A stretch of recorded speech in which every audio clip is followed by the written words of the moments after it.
সুধী দর্শক মণ্ডলী যে যেখান থেকে আমার এই ভিডিও দেখছেন সকলকে জানাই আন্তরিক প্রীতি ও শুভেচ্ছা।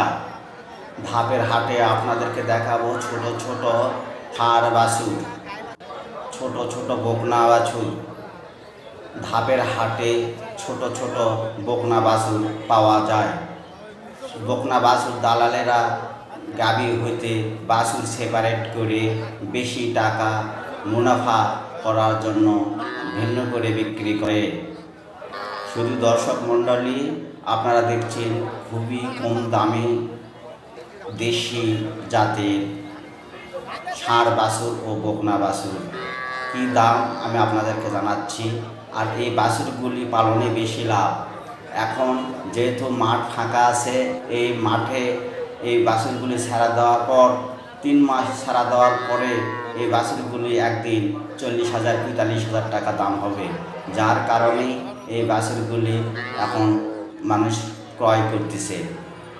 শুধু দর্শক মণ্ডলী আপনারা দেখছেন মাঝের টিভি বগুড়া। এই ধাপের হাটে আসার লোকেশান বগুড়া হইতে দুপচাচিয়া উপজেলা নওগাঁ রোড ধাপের হাট। দুপচাচিয়া উপজেলাতেই এই ধাপের হাট। খুবই কম দামে এই ষাঁড় বাছুর ও বকনা বাছুরগুলি এই ধাপের হাটে পাওয়া যায়। অনেকগুলি বাছুর এই ধাপের হাটে ওঠে। সকাল 9টার থেকে বাছুরের হাট বসে। আপনারা দেখছেন মাঝের টিভি বগুড়া। এখানে 4-5টি বাছুর আছে। 15,000, 16,000, 18,000, 22,000 টাকা করে দাম। আপনারা দেখে শুনে ক্রয় করবেন। এগুলো মূলত দালালেরাই বেশি বিক্রি করে থাকে। গৃহস্থ মানুষ খুব কমই আসে এই সকল ছোট ছোট বাছুর নিয়ে। কারণ গৃহস্থ মানুষ মা থেকে গাভী থেকে আলাদা করতে একটু তাদের ইমানে বাঁধে।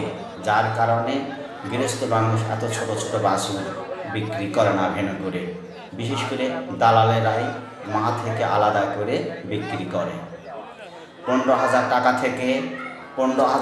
থেকে 25,000 টাকার মধ্যে আপনারা বকনা বাছুর ও ষাঁড় বাছুর ক্রয় করতে পারবেন ধাপের হাটে। শুধু দর্শক আপনারা যারা দেখছেন আমার এই প্রতিবেদন, আপনাদেরকে জানিয়ে দিচ্ছি 3 মাস লালন পালন করার পরে ডবল লাভ হয় এই সকল বকনা বাছুর লালন পালন। যার কারণে একটু ক্রয় করতেছে মানুষ বেশি। যেহেতু এখন মাঠ ফাঁকা, সেহেতু মানুষ এগুলো ক্রয় করে মাঠে ছেড়ে দেয়। দেওয়ার পরে 2-3 মাস পরে ডবল লাভ হয়। ডবল লাভের আশায় মানুষ ক্রয় করতেছে। শুধু 15,000 টাকা থেকে 25,000 টাকা পর্যন্ত আপনারা ক্রয় করতে পারবেন। আমার এই ভিডিও যদি ভালো লেগে থাকে অবশ্যই লাইক, কমেন্ট, শেয়ার করবেন।